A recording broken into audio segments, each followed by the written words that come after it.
संगीता कला। मैं सचिवा सौ वैशाली मुंदडा। श्री गणेशाय नमः। श्री सरस्वत्यै नमः। श्री गुरुभ्यो नमः। श्री सीतारामचंद्राभ्यां नमः। श्री विठ्ठल रुक्मिणीभ्यां नमः। राधा सहित श्री कृष्णाय नमः। श्री पुरुषोत्तमाय नमः।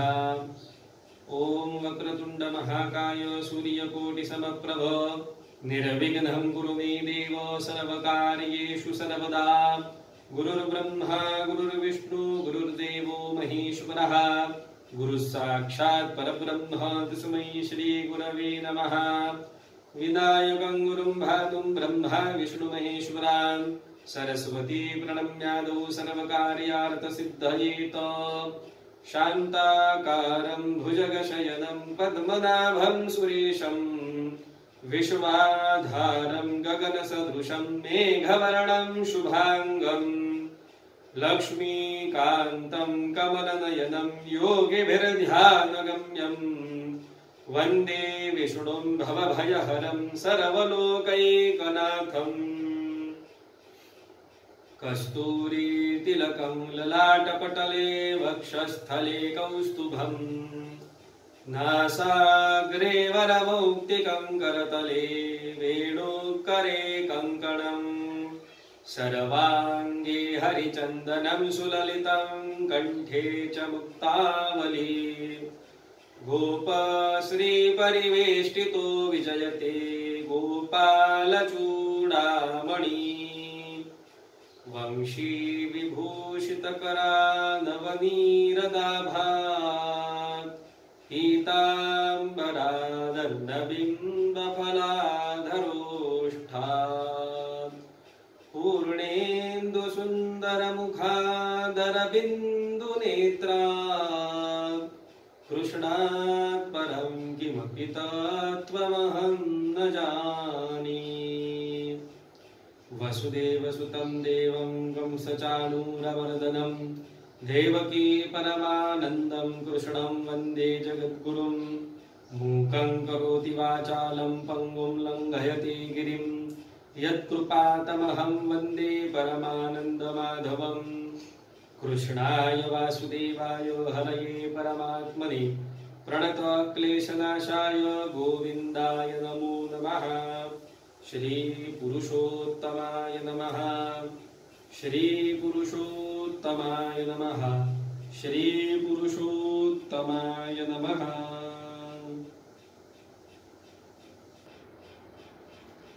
नमस्कार मंडळी, कालच्या दिवशी आपण बघितलेला आहे की मलमास हा महाविष्णूंसोबत श्रीकृष्णाकडे पोहोचलेला आहे आणि श्रीकृष्णांनी भगवान महाविष्णूचं आणि तसंच मलमासाचं देखील यथायोग्य सन्मान सत्कार केलेला आहे आणि त्यांचा स्वागत केलेलं आहे। आता भगवान महाविष्णू श्रीकृष्णांनी दिलेल्या आसनावरती बसलेले आहेत। त्यांच्या पाठीमागे मलमास हा हात जोडून उभा आहे आणि आता इथून पुढची कथा आपण या तिसऱ्या अध्यायामध्ये बघणार आहोत। तर चला आरंभ करूया अधिक मास महात्म्य या महाग्रंथातील तिसऱ्या अध्यायाला। श्री गणेशाय नमः। पूर्वाध्याये वृत्तांत विशेषो मलमासा सहित रमेश गोलोकी जाऊनी पुरुषोत्तमास बंधुनी तेथे बैसला। श्रीकृष्ण म्हणे युधिष्ठिरासी राया ऐके पुढील कथेसी मग तो पुरुषोत्तम मलमासासी पाहूनी विष्णूसी प्रश्नित म्हणे विष्णू हा आणिला कोण काय ह्याचे नामाभिधान हा रडतो काय म्हणून कोणते दुःख यासी अरे ह्या माझ्या गोलोकात कवनाही दुःख नव्हे प्राप्त येते वसती ते सतत परमानंदी निमग्न स्वप्ना माझी ही या ठाई दुर्वार्ता ऐकू येत नाही मग प्रत्यक्ष दुःखी तो पाही कोठून असणार ऐसे असता हा सांप्रत माझे पुढे थरथर कापत नेत्री दुःखाश्रू गाळित काकी उभा राहिला ते ऐकून रमारमण पुरुषोत्तमासी बोले वचन म्हणे देवा हा याचे मुख्य दुःख काय ते सांगतो ऐके समग्र कला काष्ठा घडीदीन पक्ष मास ऋतू अयन वर्ष औषधी द्रुम ग्राम अशेष गिरीकूप नदी इत्यादी जे त्या सर्वांचे ही स्वामी असत म्हणून जगी हे पूजले जात तेने गर्वे ते सतत यासी निंदित ऐसे के हा अधिक मास अतिहीन सकळ विश्वा माझी मळीन यात नाही रवी संक्रमण म्हणून निंद्य सर्वांशी यासी कोणीही स्वामी नाही हा अयोग्य शुभ कर्माविषयी स्नान दान जप यात्रादिकही ह्यात काही करू नये विगत ध्वा नारी अनाथ तियेसी न घेत शुभ कार्यात अशुभ म्हणून व्यवहारात मुख न पाहती तियेचे तेवीच आहे याची स्थिती हा मलमास निषिद्ध अति ऐसे गर्वे बोलते आणि निर्भत्सिती सर्व काळ तये दुःखाग्नीने त्रासला म्हणून मनाया उद्युक्त झाला तो अन्यजनी कथिले याला शरण जावे विष्णूसी तेव्हा हा वैकुंठी धावत शरण आला मजप्रत वारंवार कापत रडत दुःख समस्त सांगितले तेणे दया आली जणी परी हे दुःख तुझ वाचूनी कदा न निवटे कोणाचेनी हे मी मनी जाणत आहे आणि मी तुझा आश्रित म्हणून निराश्रितासी हाती धरून तव चरणी आडिला शरण करी रक्षण दयाळा तू पर दुःखा सहनशील अनाथ नाथ दीन दयाळ ऐसे बोलती वेद सकळ तेचे सफल करी आता तव चरणी शरण येई तयासी दुःख कदा न होई ऐसे विद्वान बोलती तेही मिथ्या काही करू नको आणि मजसाठी ही भगवंता याचे दुःख निरसी आता अन्य काज टाकुनी सर्वथा यासी घेऊनी आलो असे माझे येणे सफळ कर ह्या दीनासी रक्षी सत्वर समर्था प्रत वारंवार प्रार्थना फार करू नये ऐसे बोलती प्राज्ञ समस्त यास्तव आता राहतो स्वस्थ ऐसे प्रार्थुनी रमाकांत जोडूनी स्वस्थ ठाकला तैतो भगवान परिपूर्णतम किशोर मूर्ती पुरुषोत्तम विष्णू समणे गात्वा उत्तम आज कर्म केले सो मलमासासी हाती धरुनी जो तू आलासी या स्थानी येणे तुझी सर्व त्रिभुवनी उत्तम कीर्ती होईल अरे तू माझा प्राणची भला तुझा जयाचा स्वीकार केला तो म्याची स्वये स्वीकारिला ह्यात संशय नाहीच तरी आता ह्या मलमासास सर्व परी करितो विशेष जैसा मी साक्षात परेश तैसाच करितो पाहे पा कीर्ती दया शांती औदार्य पराक्रम बुद्धी तुष्टी धैर्य ज्ञान वैराग्य कांती ऐश्वर्य इत्यादी नाना गुण जे तैमी जैसा पुरुषोत्तम लोक प्रख्यात आहे उत्तम तैसाची हाही प्रसिद्ध परम मासोत्तम होईल मज माझी जे गुण वसत ते सर्व यास दिले असत आणि पुरुषोत्तम ऐसे वेदांत मन्नाम विख्यात आहे जे तेही स्तव संतोषा करिता यासिन्या अर्पिले रमाकांता आणि मी या मासाचा आता स्वामी सर्वथा झालो असे ह्याच्या नामे विश्व संपूर्ण पवित्र होईल पै जाण हा मम सादृश्य पावून मासाधिप होईल आणि हा सर्व विश्वा लागुनी सुपूज्य वंद्य ऐसा होऊनी सर्व पूजक जनांचे तत्क्षणी दुःख दारिद्र्य हरिल चैत्राधिक मास ते समस्त केवळ सकामची आहे तो तयांच्या व्रते मोक्ष प्राप्त कदापि नव्हे कोणासी पर्या मलमासासी आता निष्कामची करुनी तत्वता सर्व लोकांसी मोक्षदाता मत्तुल्यम्या केला असे सकाम किंवा निष्काम ऐसा जो पूजिल ह्या अधिक मासा तो कर्माचे सहसा जाळूनी भस्म करील मृत्यू रोगा माझी सतत सौभाग्य भोगुनी यथेच्छित अंती गोलोकी मजप्रत येईल जाण निश्चये जयासाठी महापुरुष निरंतर करीती सायास ब्रह्मचर्य व्रत संन्यास बळे विशेष आचरती एक करीती पंचाग्नी साधन कित्येक राहती निरशन एकासी फलपत्र भक्षण एक वायूच भक्षिती एक करीती धूम्रपान एक जिंकती इंद्रिय गण एक वर्जती क्रोधा लागून एक साहती शीतातपा एक शोषिती वर्षापदा ऐसे उपाय करीती सदा तरी ते माझ्या परमपदा कदापि नाही पावतो सर्व साधनाहुनी अधिक श्रेष्ठ असे हा मास एक सर्व कामार्थ सिद्धिदायक या परी तुझे नसे काही तरी सकळी अनन्य भावे ह्या पुरुषोत्तमासी भजावे स्नान दान जपादी आघवे सत्कर्म करावे ह्या माझी सुभूमीसी पेरिता धान्य जैसे कोटिशः वाढे जाण तैसे ह्या मासीचे पुण्य कोटी गुणे होईल चातुर्मास्यादी यज्ञ कर्मांनी कित्येक जाती स्वर्ग भुवनी परितीर्थील भोग भोगुनी पुन्हा भूतळी येतात म्हणजे यज्ञाधिकांचे पुण्य नाशवंत आहे म्हणून स्वर्ग भोग संपता तत्क्षण पुनश्च भूतळी येती ते तैसा प्रकार नाही येथे हे अविनाशी असे निरुते यथा विधी पुरुषोत्तमा ते परमादरे सेवील जो तो स्वकुळासह धरून मज प्रतीच येईल जाण नाना भोग भोगीत पूर्ण अखंड येथे चिराहील जो का येथे एकदा आला तो पुन्हा न जाय मृत्यूलोकाला आधी व्याध्यादी दुःखे तयाला कदापि नाही स्पर्शत जेथे जाऊन मागे न फिरत तेची भगवत धाम निश्चित ऐसे बोलती वेद सतत कैसे असत होईल ते असो आता या अधिक मासाचा मीच अधिपती झालो साचा आणि चैत्रादी सर्व मासांचा राजा यास केला असे माझे नाम पुरुषोत्तम तेही यास दिधले उत्तम ऐसा माझ्या परीच अनुपम केला असे साचार तस्मात ह्याचे भक्ताविषयी मीच चिंता वाहतो सदाही तयाच्या सर्व कामनाही मीच पुरविल्या पाहिजेत मदभक्ताचा अपराध केला तरी कदाचित साही न वहिला परी ह्याचे भक्तांचा मजला कदापि न साहवेल माझे पूजना होऊन निरुते भक्त पूजन मजा आवडते पुत्रापेक्षे पौत्रावरते प्रेम असते अत्यंत मदभक्त कामना कराया पूर्ण कदाचित वेळ लावेन परी पुरुषोत्तम भक्तांचे तत्क्षण मनोरथ पूर्ण करीन मी जे महामूर्ख मानव देही पुरुषोत्तम मासा ठाई स्नान दान जपादी काही सत्कर्मे नाही करणार ते महादुष्ट दुर्भागी आणि परभाग्योपजीवी होवनी आधी व्याध्याती दुःखा लागोनी रात्रंदिनी भोगितील स्वप्ना माझी ही तयासो कदा न मिळेल सुफलेश शशशृंगा परिविशेष अलभ्य होईल सर्वदा हा अधिक मास मम प्रिय कर ह्याचा करतील तिरस्कार तयासी नाना यातना घोर होतील जाण निर्धारे जे का प्रति तृतीय वर्षी पावोनी या अधिक मासासी नाचरतील धर्म कर्मासी किंवा मनासी नाणीतील ते देहांतवरी प्रपंचात महादुःखे भोगितील सक्त आणि शेवटी कुंभीपाकात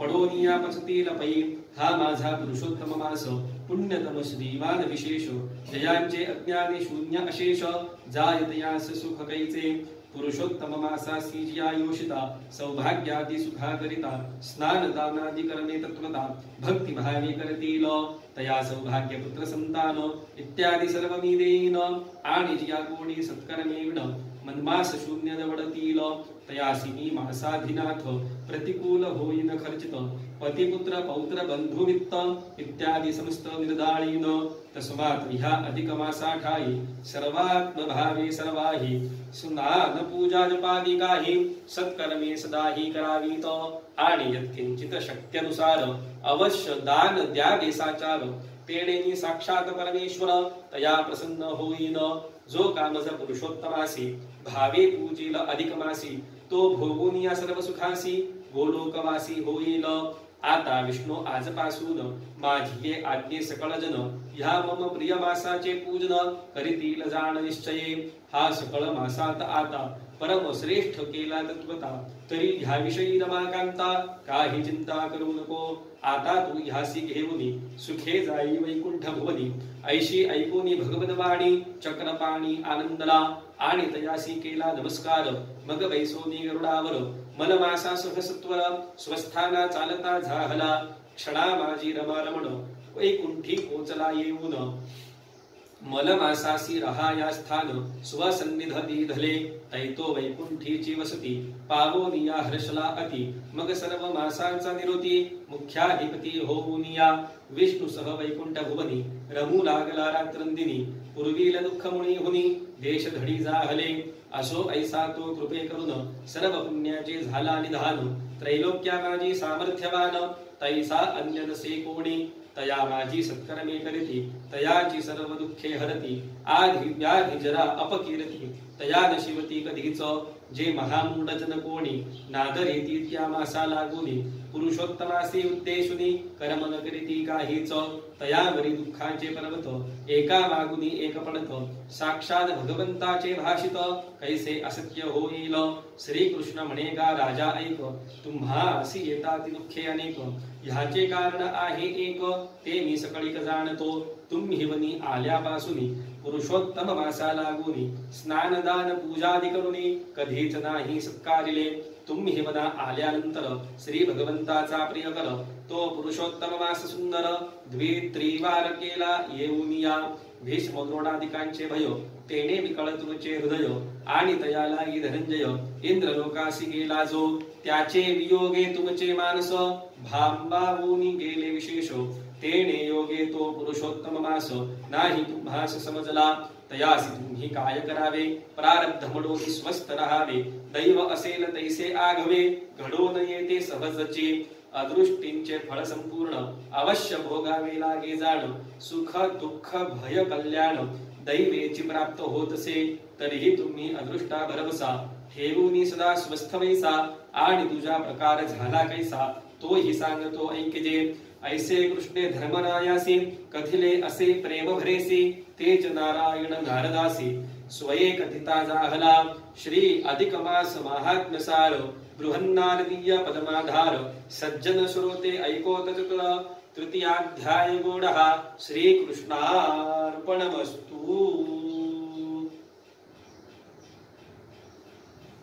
अशा तऱ्हेने आपण तिसऱ्या अध्यायाचं पठण पूर्ण केलेलं आहे। या तिसऱ्या अध्यायामध्ये आपल्याला काय माहिती मिळते तर श्रीकृष्ण मलमासाला पुरुषोत्तम मास असे नाव देतो आणि सर्व मासामध्ये त्याला श्रेष्ठता प्रदान करतो अशा या अध्यायात आपल्याला माहिती मिळणार आहे। श्रीकृष्ण युधिष्ठिराला म्हणाला की आता पुढची गोष्ट ऐका। श्रीकृष्णाने विष्णूला विचारले होते की हा कोण आहे, याचं नाव काय आहे, तो का रडतोय, त्याला कोणती दुःखे आहे, या गोलोकात कोणीही दुःखी नसतो, असे असताना हा येथे का रडतो आहे, गोलोक कसा आहे तर सर्व सुख संपन्न असा आहे, कारण गो ब्राह्मण प्रतिपालक असं श्रीकृष्णाचं एक नाव आपल्याला माहिती आहे। त्यांना गायी आणि ब्राह्मणांबद्दल विशेष प्रेम असते आणि म्हणून या गोलोकामध्ये कधीही कोणीही दुःखी असत नाही, कारण श्रीकृष्ण म्हणजे आनंद, श्रीकृष्ण म्हणजे समाधान, श्रीकृष्ण म्हणजे शांतता आणि अशा तऱ्हेने ह्या संपूर्ण सुखी गोलोकामध्ये कोणीही दुःखी नाही। मग हा असा दुःखी काय आहे, मग त्यावरती विष्णू श्रीकृष्णांना काय सांगताय की हा अधिक मास आहे, याला फार मोठे दुःख आहे। काळाच्या सर्व भागांना, पक्षांना, महिन्यांना, ऋतूंना आदी सर्वांना, तसेच जलाशयांना, वृक्षांना, नगरांना, डोंगरांना अधिष्ठाते देव असतात। म्हणजे प्रत्येक वस्तूला कोणी ना कोणीतरी अधिष्ठात्री देवता आहे, परंतु ह्या 13व्या महिन्याला कोणीही स्वामी नाही, त्यामुळे लोक याची अवहेलना करतात, शुभ कार्याला याला वर्ज करतात। रवीची गती या महिन्यामध्ये मोजली जात नाही, म्हणजे रवी संक्रमण या महिन्यामध्ये येत नाही, म्हणून हा मलमास व्यक्ती स्वरूपात माझ्या पुढे आलेला आणि आत्महत्या करतो असा म्हणाला। त्यावेळेला मी त्याला सांगितले की तू माझ्या बरोबर भगवान श्रीकृष्णांकडे चला, तेच एक आहे जे तुझं दुःख दूर करू शकतात आणि म्हणून मी याला आता तुझ्याजवळ घेऊन आलेलो आहे, तेव्हा तूच याचे दुःख दूर करावे असे भगवान महाविष्णू श्रीकृष्णाला म्हणालेले आहे। आणि मग श्रीकृष्ण काय म्हणताय की हे भगवान महाविष्णू, तू याला येथे घेऊन आलास हे फार छान केलेले आहे, तू त्यामुळे तुझी फार कीर्ती होणार आहे, मी याचा आजच उद्धार करणार आहे। आणि तो कसा, तर मग श्रीकृष्णांनी काय केलंय की त्यांचं जे पुरुषोत्तम नाम आहे ते पुरुषोत्तम नाम ह्या अधिक मासाला दिलेले आहे आणि त्यामुळे आजपासून याला अधिक मास म्हणजे पुरुषोत्तम मास अशा नावाने याची ओळख होणार आहे। आणि मी ज्या ज्या गुणांनी संपन्न आहे, म्हणजे भगवान श्रीकृष्ण ज्या ज्या गुणांनी संपन्न आहे ते सर्व गुण देखील या पुरुषोत्तम मासाला म्हणजे अधिक मासाला त्यांनी दिलेले आहे। आणि त्याचमुळे या महिन्याचा स्वामी कोण असेल तर तो मीच असेल, म्हणजे भगवान श्रीकृष्ण म्हणताय की मीच या अधिक महिन्याचा स्वामी असणार आहे। त्यामुळे सर्व महिन्यांमध्ये हा महिना अतिशय श्रेष्ठ असा ठरणार आहे। माझे पुरुषोत्तम नाम याला मी देणार आहे। चैत्रादी मासांमध्ये ज्या काही उपासना केल्या जातात, म्हणजे अधिक मास सोडून इतर महिन्यांमध्ये ज्या कुठल्या उपासना, अनुष्ठान, व्रत वगैरे आपण आचरण करतो ते कामिक असतात, म्हणजे कुठली तरी मनात इच्छा ठेवून आपण ती इच्छा पूर्ण व्हावी यासाठी म्हणून हे सर्व आपण करत असतो। परंतु पुरुषोत्तम मासामध्ये जे काही व्रत अनुष्ठान केले जाणार आहे, जी काही उपासना केली जाणार आहे ती निष्काम स्वरूपाची असणार आहे. त्यामुळे व्रतकर्त्याला सर्व प्रकारची सुख तर मिळणारच आहे, परंतु परमपद म्हणजे मोक्षपद जो शेवट आहे तो देखील याला त्या व्रतकर्त्याला मिळणार असे भगवान श्रीकृष्णाने महाविष्णूंना सांगितलेले आहे. चातुर्मासात व अन्य महिन्यामध्ये जे यज्ञ वगैरे केले जातात त्यामुळे मिळालेल्या पुण्याने स्वर्गादी लोक मनुष्यांना प्राप्त होत असतो आणि तेवढं पुण्य भोगून झालं की स्वर्गातून पुन्हा व्यक्ती या भूलोकावरती अवतार धारण करत असतो. परंतु या पुरुषोत्तम मासामध्ये जो कोणी व्रतकर्ता स्नान दान तप उपवास आदी सर्व करणार आहे त्यांचे सगळं दुःख नष्ट होऊन त्याला उत्तम लोक म्हणजे गोलोक हा मी प्राप्त करून देणार आहे. ज्या स्त्रिया या मासामध्ये पुण्यकर्म करतील त्यांना सौभाग्य पुत्र संतती अनुकूलता इत्यादी सर्व सुख मी प्राप्त करून देणार आहे. म्हणून मी असा नियम करतो की या पुरुषोत्तम मासामध्ये यथाशक्ती पूजा जप दान इत्यादी पुण्यकर्म अवश्य करावी. आजपासून हा मास परम पवित्र मानला जाईल, म्हणून याला आता वैकुंठामध्ये तुम्ही परत घेऊन जा. अशा तऱ्हेने श्रीकृष्णांनी भगवान महाविष्णूंना सांगितलंय आणि अधिक मासाचा उद्धार त्यांनी केलेला आहे. आणि मग विष्णू मलमासासह वैकुंठात परत गेलेले आहे. आणि मग युधिष्ठिराजवळ जेव्हा श्रीकृष्ण बसून या कथा त्यांना सांगताय तर तेव्हा श्रीकृष्ण काय म्हणालाय की हे धर्मराजा युधिष्ठिरा, तुम्हाला ही जी अनेक प्रकारची दुःख येत आहेत, अनेक प्रकारचे कष्ट तुम्हाला भोगावे लागत आहे, त्याचं कारण मी जाणतो, मला हे माहिती आहे. त्याचं कारण असं आहे की तुम्ही जेव्हा वनवासाला आरंभ केला आणि या वनामध्ये येऊन तुम्ही राहिले तेव्हा 2 ते 3 वेळेला अधिक मास येऊन गेलेला आहे. परंतु तुमच्याकडनं अज्ञानाने कुठल्याही प्रकारची पूजा दान वगैरे काहीच कार्य केले गेलेले नाही. तुम्हाला कौरवांचे भय वाटत होते, भीष्म व द्रोण या महापुरुषांचे तुम्हाला भय वाटत होते, म्हणून तुमच्याकडनं अधिक मासात काहीही केलं गेलेलं नाही. तसंच अर्जुन इंद्रलोकामध्ये गेल्यामुळे त्याच्या वियोगाने देखील तुमचं मन कसं झालं होतं तर बेचैन झालेलं होतं. यामुळे कदाचित तुम्हाला अधिक मास येऊन गेला तरी त्याबद्दल काहीही कळले नाही. आता याला इलाज मात्र नाही, परंतु पुढे काहीच दिवसामध्ये अधिक मास येणार आहे, तेव्हा मात्र मी सांगेल त्या पद्धतीने तुम्ही अधिक मासाचं व्रत आचरण करायचं आहे. म्हणजे तुमचे सर्व दुःख कष्ट नाश पावतील आणि परमसुख तुम्ही प्राप्त करून घेणार आहेत. तसंच अजून ह्या व्रतासंदर्भात या अधिक मासासंदर्भात ज्या काही अन्य गोष्टी आहेत त्या मी तुम्हाला सांगणार आहे. असंच नारायण ऋषी देखील नारदांना म्हणाले, असंच श्रीकृष्ण युधिष्ठिराला म्हणाले आणि असंच सुत ऋषी शौनकादी ऋषी मुनींना म्हणाले आहेत. त्यामुळे इथून पुढची कथा आपण पुढच्या अध्यायामध्ये बघणार आहोत. आजचं दान विशेष काय आहे, व्रत विशेष काय आहे हे आपण आता जाणून घेणार आहोत. रोज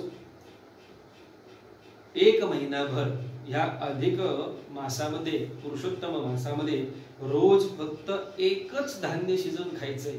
कुठलंही एकच धान्य निवडायचे मंडळी.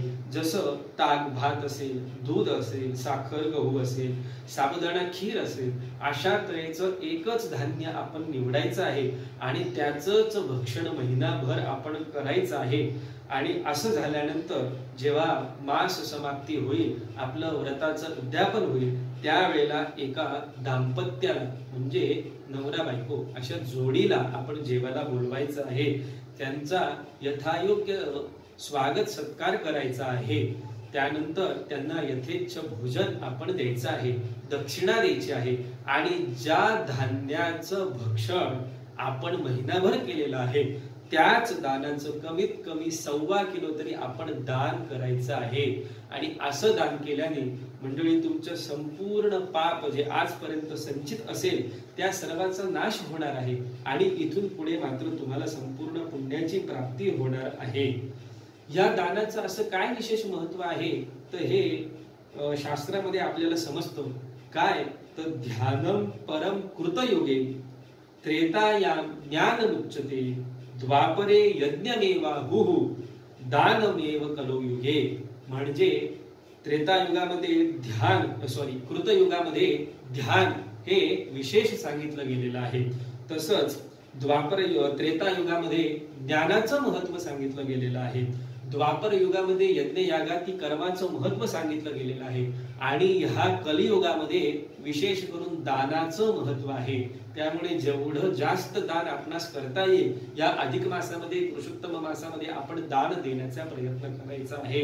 नियम फक्त एकच की व्यक्ती ही सत्पात्री असावी. ज्याला या दानाची खरंच गरज आहे अशाच व्यक्तीला हे दान आपण केलं जावं. अशा तऱ्हेने मंडळी आज आपण ह्या 3ऱ्या अध्यायाचं पारायण पूर्ण केलं. व्रताचं काय महत्व आहे ते बघितलं. आजच्या दानाचं विशेष महत्व काय आहे ते बघितलं. तेव्हा पुन्हा उद्या आपण 4थ्या अध्यायाचं पारायण करणार आहोत आणि उद्याचं काय विशेष महात्म्य आहे हे आपण बघणार आहोत. तेव्हा नमस्कार.